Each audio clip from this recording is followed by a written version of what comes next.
இந்த மாதிரி பால் காய்ச்சி எடுத்துனாச்சு.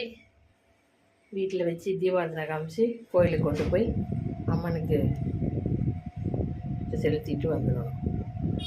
பக்தர்களுக்கெல்லாம் அதை டிஸ்ட்ரிபியூட் பண்ணிடணும். ஊஞ்சல் காற்றுல அசைஞ்சது ரொம்ப நல்லா இருந்தது. அம்மனோட ஊஞ்சல் அது பாருங்கள். பூஜை நல்லபடியாக முடிஞ்சது. பால் காய்ச்சி எல்லாருக்கும் டிஸ்ட்ரிபியூட் பண்ணிட்டு வந்தாச்சு. பாலும் ரொம்ப சூப்பராக இருந்தது. பசும்பால் கிடைச்சிது. நல்லா சூப்பராக இருந்தது.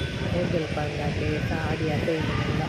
நாங்கள் இதுக்கெல்லாம் கோவிலில் சரியாக வீடியோ எடுக்க முடியல. இந்த மாதிரி தான் ஒரு கரண்டி எடுத்துக்கணும். பால் காய்ச்சி இந்த மாதிரி அங்கேயே கப்பிக்கும்.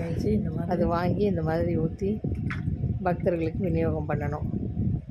நன்றி, வணக்கம். மறக்காமல் சேனலை சப்ஸ்கிரைப் பண்ணிக்கோங்க.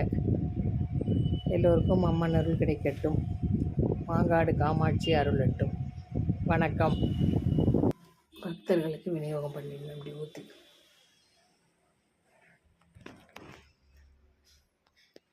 நல்லபடியாக முடிஞ்சது இன்றைக்கி பிரார்த்தனை.